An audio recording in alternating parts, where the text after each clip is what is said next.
Mosquitoes and malaria in Kent. This is a photo that I took whilst doing some work on, well, mosquitoes, but not necessarily malaria, in North Kent. And it's quite nice. Later on, you'll see a nice black and white photo, which doesn't look entirely dissimilar. And it's of someone doing something not entirely dissimilar to what I was doing at the time, but that comes up much later on. Okay, so we start with an old adage from the 18th century, I think this one. He that will not live long, let him dwell at Merston, Tenham or Tong, spelt in the style at that time. So let's start off with a bit of basic background. So mosquitoes, for anyone who's not aware, are flies specialised in blood feeding, most of them, not all of them. Some of them are predatory and some have other lifestyles. But in many cases, especially the ones that cause problems for humans and mammals, the larvae develop in water. So the adult flies will lay eggs on the surface of water or around the edge of it. Those will hatch out into larvae, which are generally sort of filter and surface feeders in the water column, and those go through several instars, feeding and growing, before they turn into a pupa, which then bobs about until it's ready for the adult insect to emerge onto the surface, and then that flies off. Only the female adults feed on blood. The males feed largely on nectar and just hang around waiting for females to turn up, although the behaviour is more complicated than that, as me and my colleagues would remind me. Different species feed mainly on different hosts. Mostly they feed on vertebrates of one sort or another, but a few feed on other invertebrates. For humans, feeding is generally only irritating, but they're more critical in that they can act as vectors of disease. So in the UK, we have 34 species, and mosquitoes, true mosquitoes, can be broadly divided into two groups: anophelines and culisines. Anophelines, such as Anopheles, which is the main genus in the group, their eggs have laid individually and have little floats on the side. So you can see, I don't know whether you can see a pointer, but in the diagram you can see there's little floats on the side that help to keep them on top of the water. Whereas in the culisines, they don't have the little floats. So Aedes eggs tend to be laid around the edge of water, and Culex eggs are laid in big rafts that just sort of float on the top as one big lump. And then there are differences between the two groups in terms of their larvae. So the larvae of anophelines will tend to be straight and perpendicular. No, will tend to feed on the surface of the water, or if they're in a relatively shallow container, they'll feed on the base of that. But again, surface feeding, and therefore lying fairly straight. Whereas in culisines, they'll tend to lie in an angle from the surface down into the water column and feed in there. The pupae look more or less the same. It's not a big difference.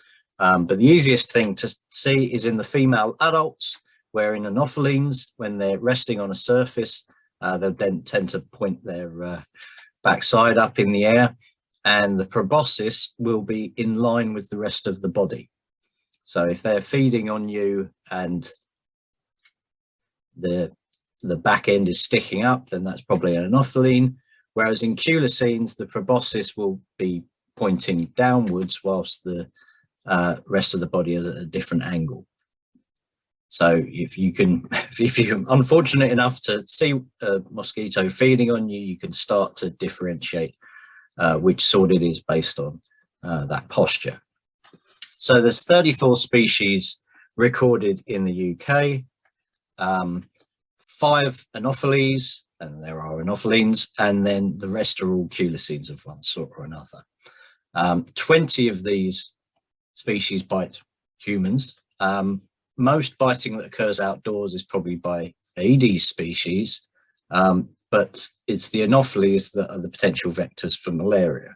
But talking briefly about some of the other species, we've got this little charmer is Culiceta annulata, banded-housed mosquito, which is quite large for all of our native species and doesn't mind the cold too much. So it will be active whenever there's a mild spell at any point in the year. And it's called annulata because of these little white rings at the junctions on the legs. And I've been bitten by that. It gets quite swollen and painful. Of all the mosquitoes I've been bitten by, that's the one that I have the worst reaction to. Anopheles barely do anything, but yeah, Culiceta, not my favorite.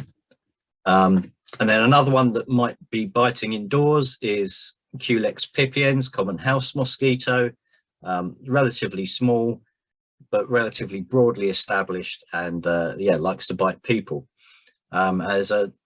The aptly named subspecies Culex pipiens molestus has adapted to life in the underground. So it's found on the London Underground and other underground railways, and has different behavioural elements than the more wild ones.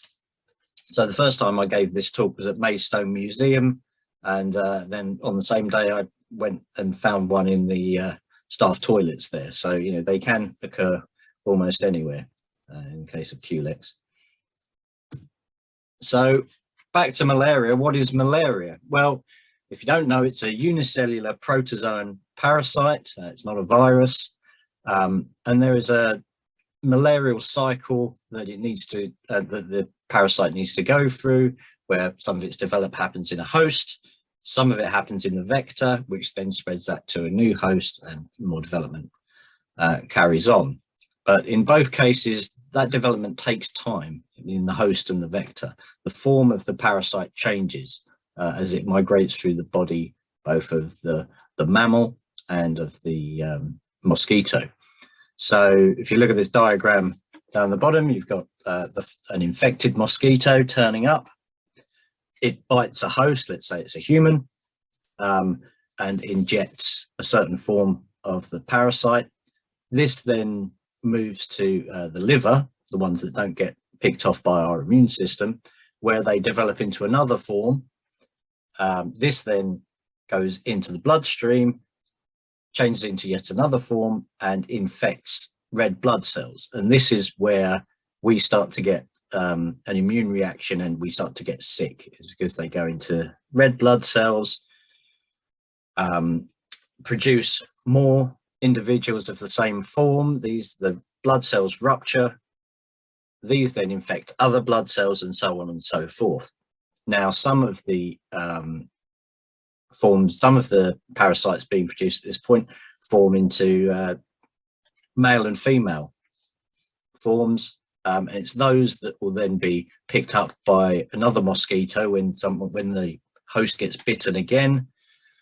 Once they're in the mosquito gut, they then go into the hemolymph and migrate, again changing form, to the salivary glands. And it's there that sexual reproduction occurs for the parasite, and they wait in the salivary glands until the mosquito feeds on another host. And that's how the cycle works, and how infection spreads through a population of mammals.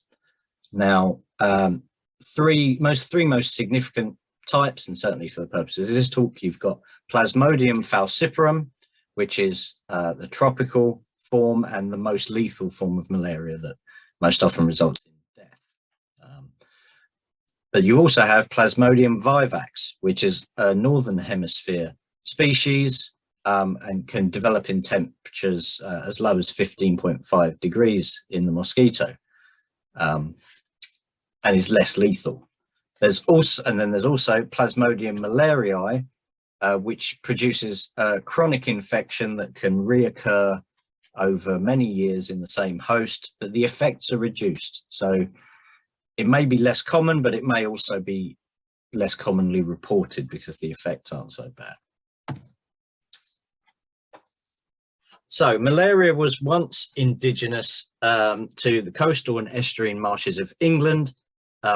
Its prevalence was sharply controlled by the distribution and habits of one mosquito species, Anopheles atroparvus, although others could act as vectors.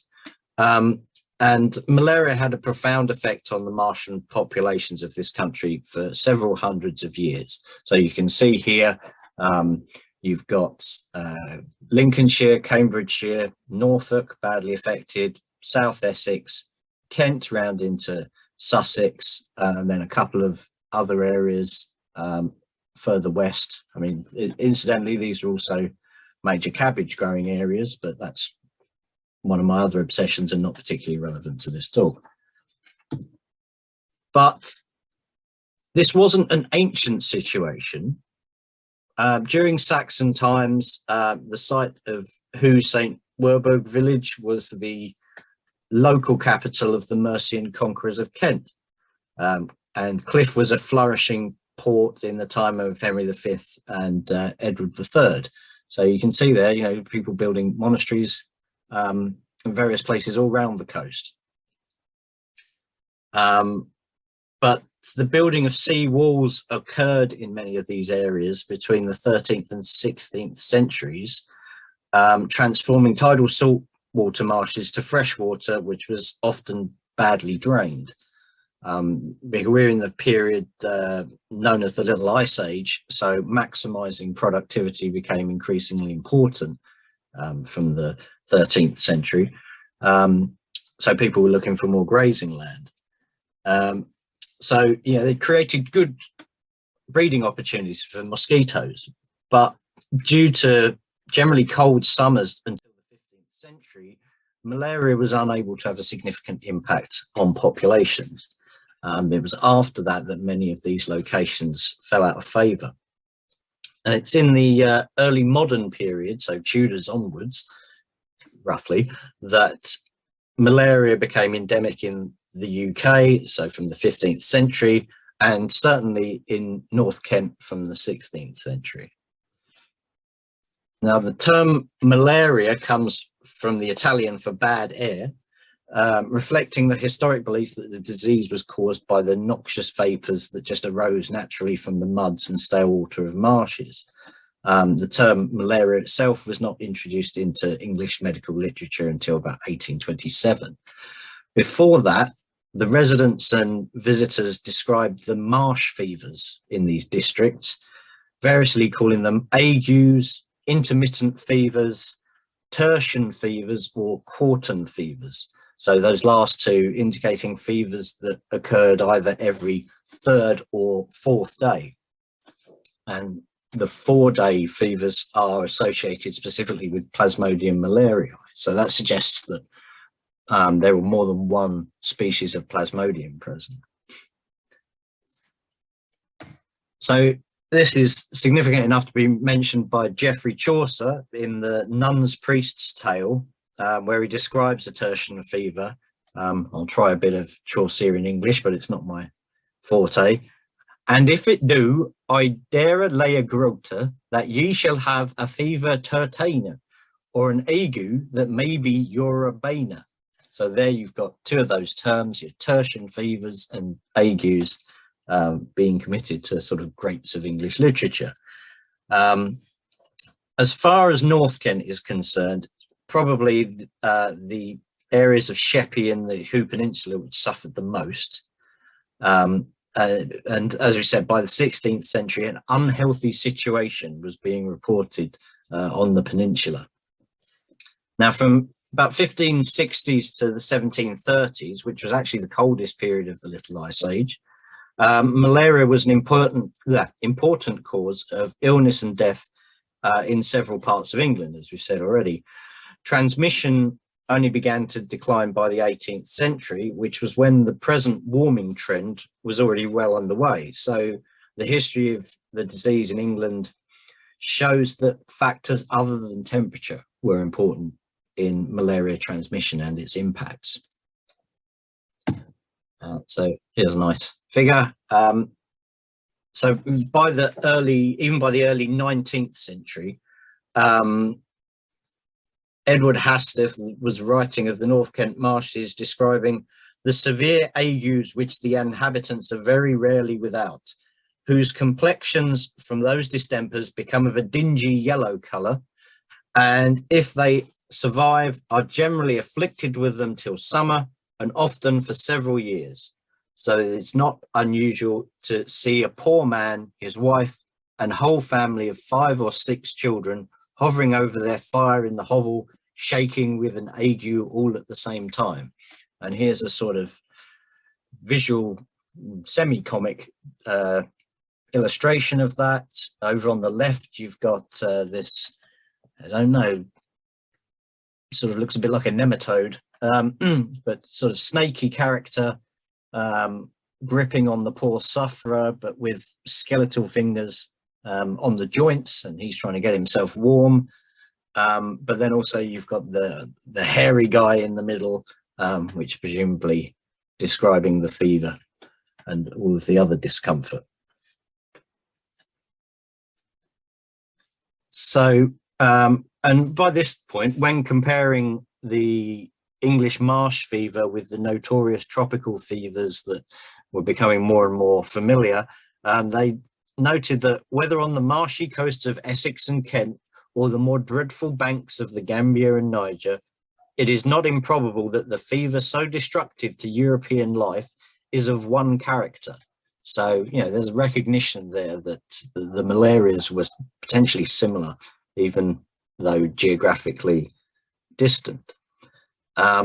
English malaria, though, was thought to cause fewer direct fatalities than its tropical counterpart.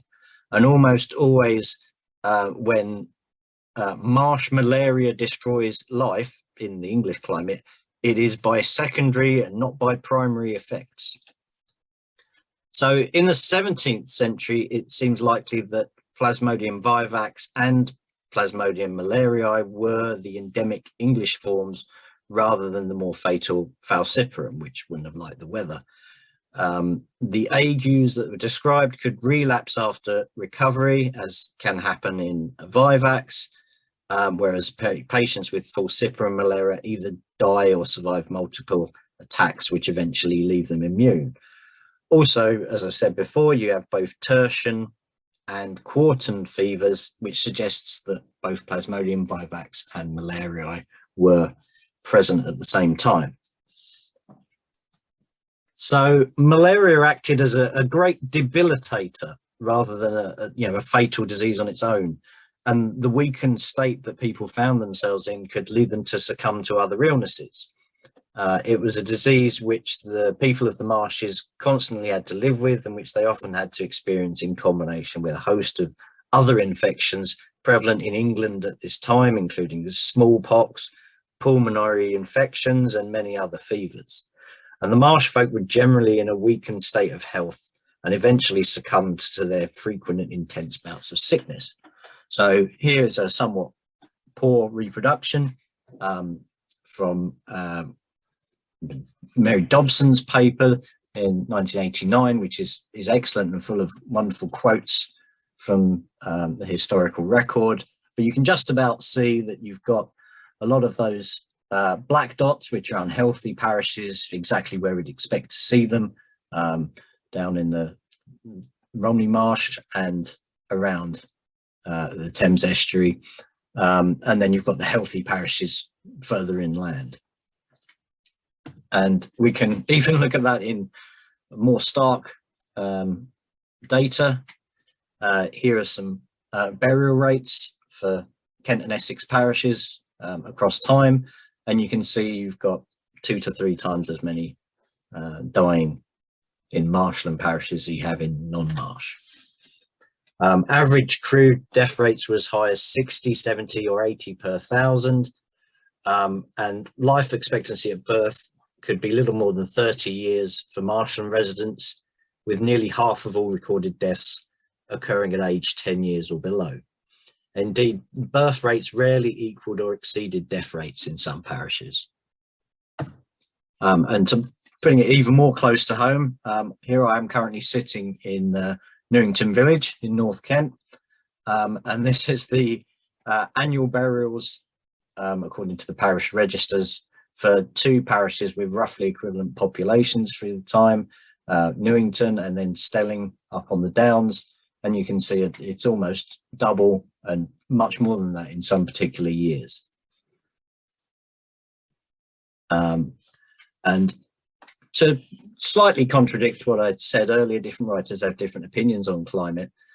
Here are some mortalities and burial data for certain 17th century years in various parishes that would be considered in the marshland, and that this suggests that it was much worse in hot summers, or relatively hot summers, compared to cool summers during these periods.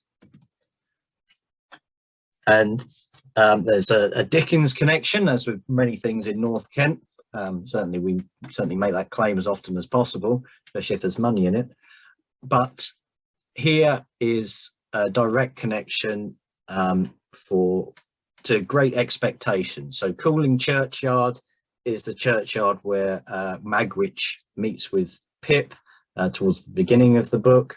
And these lozenge graves here are the children lost to one marshland family. So it does emphasize that mortality at an early age was one of the major limiters of population growth and sustainability in the marshes. And the toll of energy and life which malaria imposed on these marshland communities was dramatic, as many a Kentish person was reminded. Well, as the rhyme that I gave you at the beginning: he that will not live long, let him dwell at Merston, Tenham or Tong. And in many of these places, farmers got through quite a lot of wives, unfortunately. Daniel Defoe relates the story of Essex marshmen taking their brides from the uplands, but losing them soon afterwards as they succumbed to the ague fever in the marshes. And there's cases where some got through as many as 15 of these poor women. Landowners and vicars would also not generally live in their marshy parishes. I don't think I've got the diagram in here, but yeah, there's a wonderful thing in the Dobson paper showing all of these coastal parishes where the vicars refused to live in them, and a clear set of dots where we would expect to see them. And you can see here that even towards the latter half of the 19th century, there was still possible that you could have much elevated death rates in marshland areas. There are various ways to try and get round this by the locals. Very popular was opium-laced beer. Some people would grow poppy specifically for the purpose, and many hostelries would actually sell that as a cure-all for the agues. Visitors were also being affected in this time, though. Daniel Defoe records, again, London gentry coming back from hunting in the Essex and Kent marshes with the ague and having to deal with it in London. William Lambard records, for if a man minding to pass through Kent toward London should arrive and make his first step on land in Romney Marsh, he shall rather find good grass underfoot than wholesome air above his head. The extract of cinchona powder obtained from the bark of several tree species native to the Andes in South America also was coming into use during this latter period. Was actually used on Charles II as an early adopter. And the principal active ingredient in the bark obviously is quinine, a drug that's probably benefited more people than any other in the combat of infectious disease.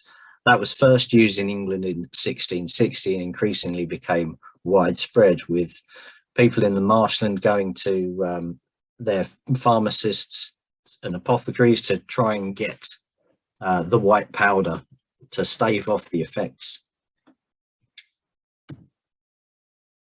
But by the late 1800s, things were increasingly changing. So here's a quote by Burnet, who'd previously been quite critical of the health of the marshlands, now saying that everything's become much better, and no one was entirely clear why. And the marshlands experienced one of the steepest declines in mortality of any rural areas of England, and by the mid-18th century were seen to equal the rest of the country in terms of their health, although obviously negative effects were still being felt. Many factors probably worked together towards a reduction of both the frequency and severity of the malaria. Drainage may have reduced the density of anopheles in some localities. This was certainly the case on the Hoo Peninsula, where a farmer named Henry Pye arrived in the area in the 1860s and began draining the land, considerably increasing its quality for agriculture and inspiring other local farmers to follow suit. So that would have reduced vector populations. However, you can still find Anopheles atroparvus in marshy areas of England, so it wouldn't have wiped out the vector. Better ventilated houses and separate dwelling quarters for humans and animals, which wouldn't necessarily have previously been the case, may have led to the transference of the mosquitoes to the cows and horses in their stables for their blood meals. Increasing livestock densities may have also diverted biting from humans towards cattle, pigs or horses. So we've removed ourselves from the chain to some extent. Improved housing, better access to healthcare and medication, and improved nutrition, sanitation and hygiene all may have reduced transmission or mortality rates. The wider use and cheaper availability of quinine in the 19th century would have helped to control the disease, and many marsh folk regularly visited either the parson or the chemist, as I've said. So malaria's recession and eventual disappearance from the English shores began before there was any real understanding of the etiology of the disease, in a country where there had been little conscious attempt at eradication, and in an environment which still continues to harbour mosquito populations to this day. Now, as we get towards the 20th century, there's more understanding of what's going on, of the system of host, vector, and parasite. There's clinical proof that a mild form of vivax was still indigenous in parts of Kent during the early 20th century. In North Kent, nomadic hop pickers would accept malaria almost as an occupational hazard, until the point where in 1874, the tip of the Hoo Peninsula was described as low-lying, aguish and unhealthy, where no one would live if they could help it. So although things had improved considerably, you still had to expect that there were issues. In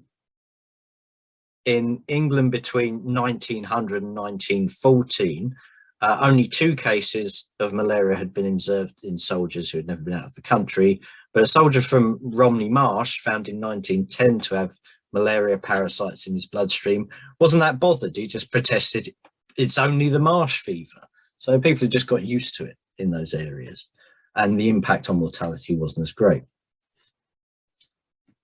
Around this time, Ronald Ross comes into the picture. He won a Nobel Prize for deducing part of the transmission via mosquitoes. In his case, in bird malaria in India, actually. It was Grassi who determined or approved the route in mammals, specifically for falciparum, but also for certain other ones.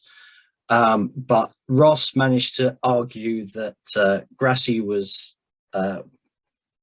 duplicitous and plagiarizing his work, and so only Ross got the Nobel Prize for Physiology and Medicine out of that. The true nature of the ague, or the Plasmodium was the causative agent, was discovered by a French military medical officer, Charles Laveran, who was awarded a Nobel Prize in 1907. The role of the mosquito in transmitting it was what was identified by both Ross and Grassi. But the First World War really brought the problem of malaria back to England. Following 1914, cases gradually increased, reaching local epidemic proportions in 1918. The problem arose from troops returning from Egypt, Turkey, Macedonia, Italy, and West and East Africa. These soldiers brought back infections of both Plasmodium vivax and Plasmodium falciparum malaria to areas which had been effectively free of the disease for many years, and many had to be evacuated from France to England for treatment as soldiers were moved around between different fronts. Soldiers returning from Greece and India with malaria were inadvertently sent to convalesce in the North Kent marshes, despite Ross giving instructions that this specifically should not be done. And then the local Anopheles atroparvus mosquitoes managed to successfully spread those parasites amongst the local population, and nearly 500 indigenous cases of vivax malaria were detected. In a military camp on the Isle of Sheppey, soldiers in training who had never left England contracted malaria, and in one regiment 30 cases occurred. So they are still in training, they haven't been anywhere, and yet they've got this malaria that's been brought back. Of the 435 confirmed indigenous cases of malaria reported throughout 1917 to 21 in the United Kingdom, 394 occurred in the county of Kent. So the majority, this was not a global change, as we might see these things today. This was a specific case of introduction. In 1917, Ross concluded that the true indigenous malaria foci had never disappeared from the Isle of Sheppey, where healthy carriers of the vivax parasite were actually identified. So vivax was still kicking around, even though we weren't seeing the impacts of it. For this reason, the Ministry of Health then decided not to station soldiers returning from malarious regions in parts of Kent or Sussex because of concerns about the local transmission. And in 1919, the Ministry of Health made malaria notification compulsory. But to some extent, the parasitic cat was out of the bag. So in order to combat this, literally, Major Angus MacDonald records efforts to eliminate mosquito breeding areas by the military in the early 20th century, and this prevented further post-war outbreaks by 1920. So you can hear they actually put together sanitary companies to go out and dredge waterways, improve drainage, potentially fill in other holes that might be creating breeding opportunities. And as I said, here there's a photo not entirely unreminiscent of my one from the start of the talk. Here's an officer who's been poking some piece of apparatus into the water and seeing what mosquito larvae he can bring out. And as I said, it's very similar to the sort of stuff I was doing a few years ago. So between 1914 and 1948, 6 cases of indigenous malaria were reported in Kent that there are records of, though there's no further information available on their exact location, according to the authors who I stole that information from. In 1956, construction of the BP oil refinery on the peninsula required a large workforce to be housed in a construction camp. Concern about possible danger to them from malarias led to entomological surveys, and a large number of anopheles were found resting in dormitory bedside lockers, and larvae were present in gravel pits near Grain Village and in the dikes. So control measures were instituted. Some gravel pits were filled in, others were drained. Ditches were sprayed with oil to suffocate the larvae, and all houses and farm buildings were regularly sprayed with DDT. So adult Atroparvus were last found on the Isle of Grain in 1968. No breeding sites were isolated, and then it was for the long history of malaria around the estuary and the tidal parts of the Thames ended. Today, we see between about 1,500 and 2,500 cases of malaria being detected and treated in the UK annually. The vast majority of these are cases that have been contracted in other endemic malaria parts of the world, usually in the tropics. And generally that can be pinned on people not taking the appropriate precautions, either prophylactic drugs or not using bed nets in areas where they are recommended. And these can lead to between 9 and 15 deaths every year, particularly if people don't come forward and get treated promptly. There is some evidence, though, that a small number of infections have occurred due to vector mosquitoes being present in the UK. 2 cases appeared in the Gatwick areas a few years ago, which were considered as due to the sufferers coming into contact with stowaway mosquitoes arriving at the airports from the tropics as adults, so they're already infected. But basically, the reason we don't have malaria is because we don't have malaria.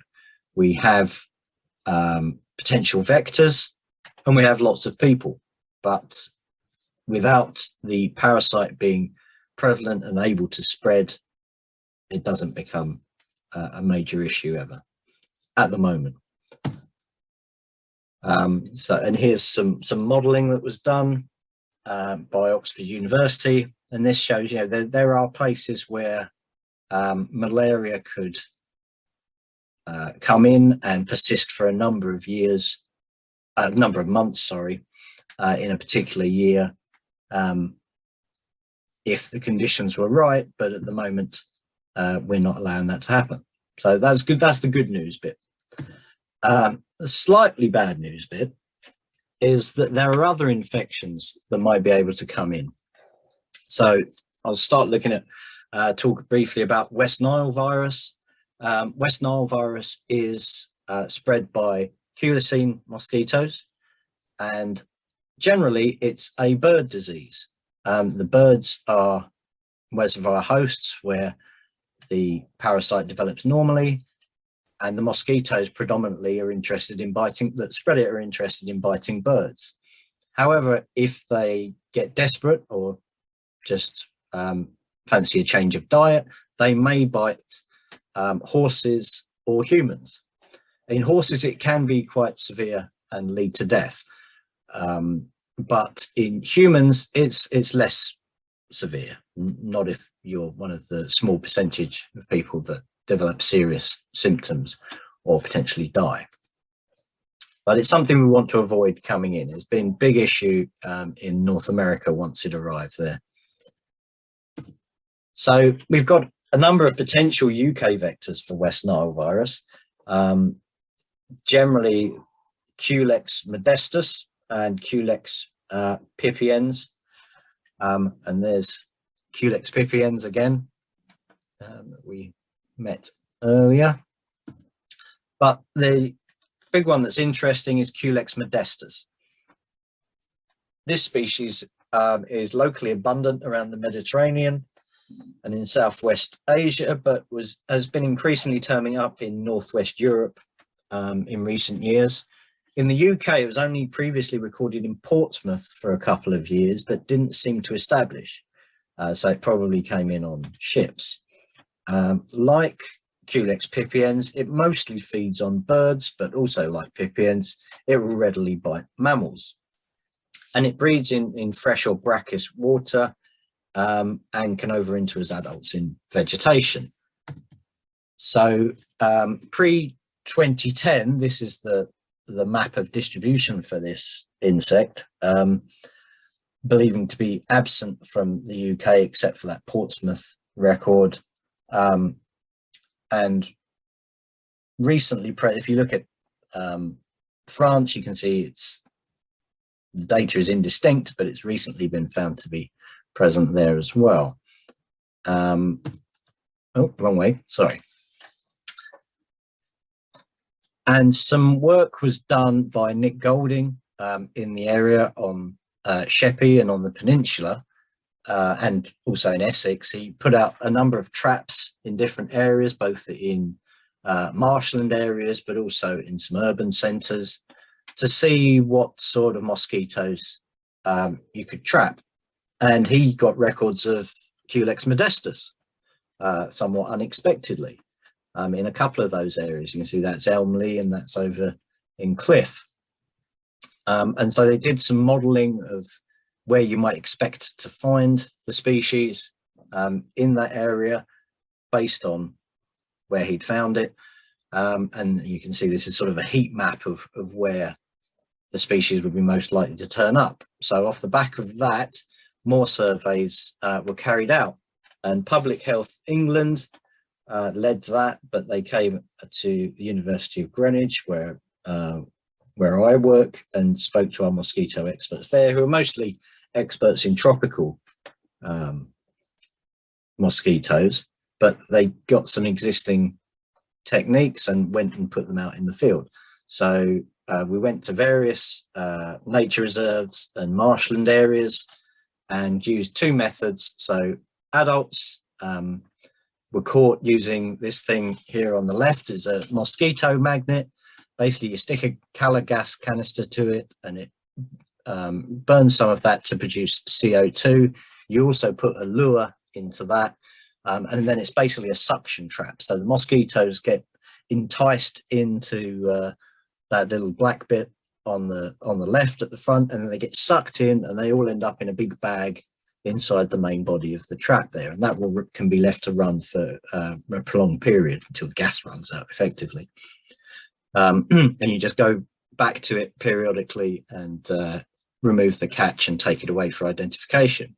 What you can also do is identify the larvae. So as we saw with that army officer from the 1910s, 1920s, you can go along with something to dip into the water and sample what you've got in there. And then there's one of the helpers, Wendy, is pipetting out mosquito larvae, and they'll put those into a tube and again take those away, either to identify them or to rear them on. Some mosquitoes are quite difficult to identify from larvae, so in some cases it's handy if you can breed them on as adults, but in a lot of cases the Public Health England guys could take them away and get their labs to identify them genetically.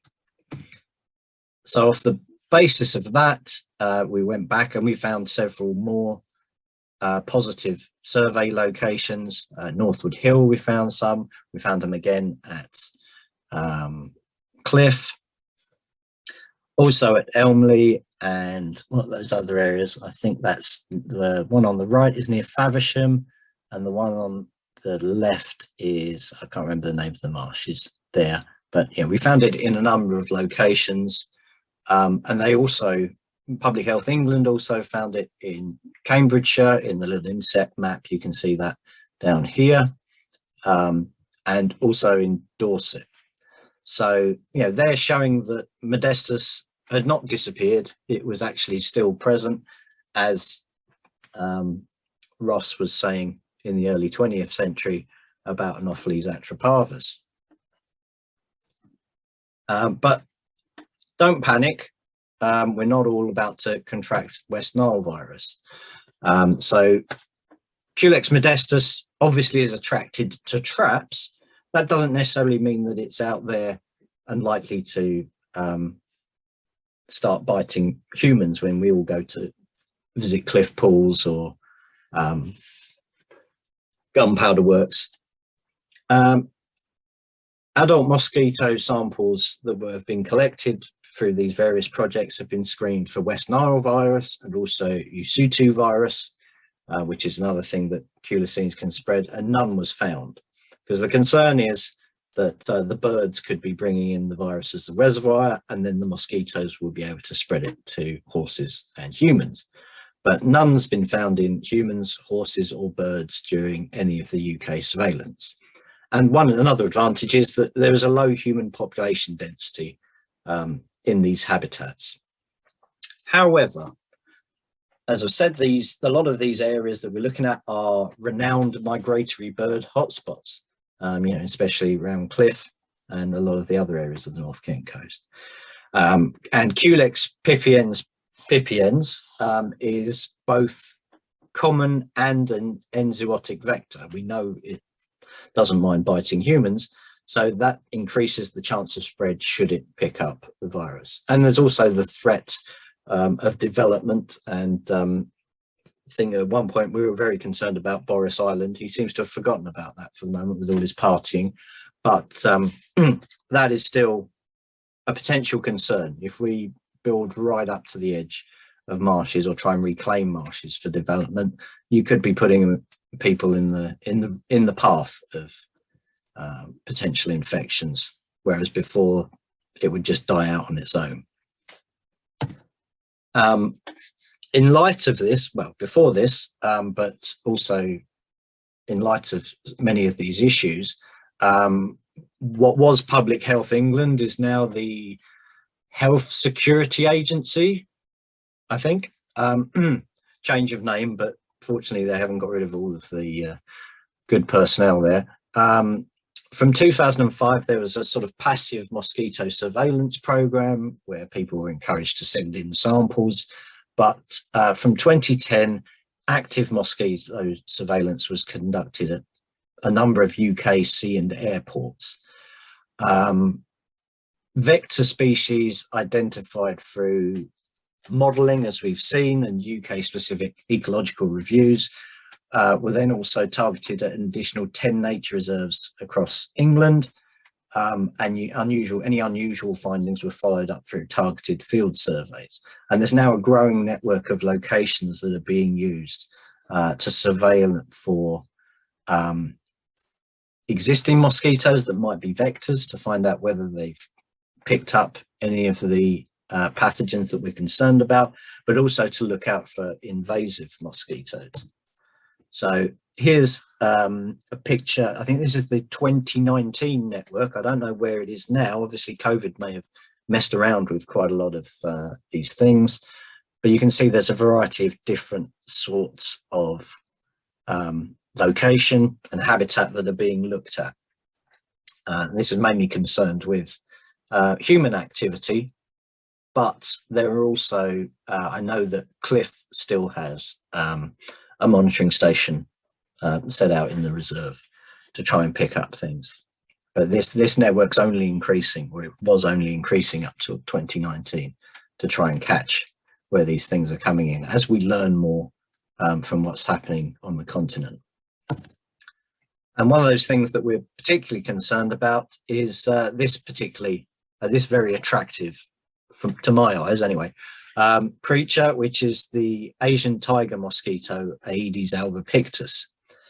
Now, there are a number of Aedes species that people are concerned about. The main one is Egypti, which is the main vector for Zika virus in South America, which we don't hear as much about now, but we did hear a lot about a few years ago. Was unfortunate or fortunate enough to coincide with the World Cup.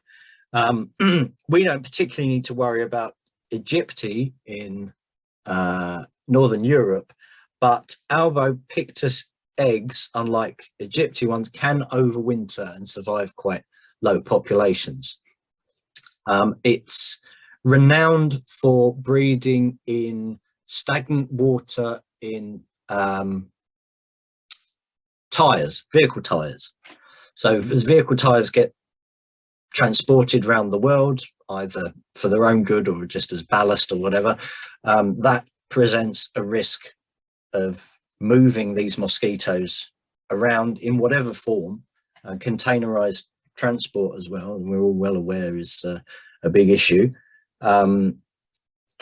Adults could be transported in that, but also eggs could be transported in stagnant water by various methods. This can carry Chikungunya virus, which is another nasty disease we don't want coming in.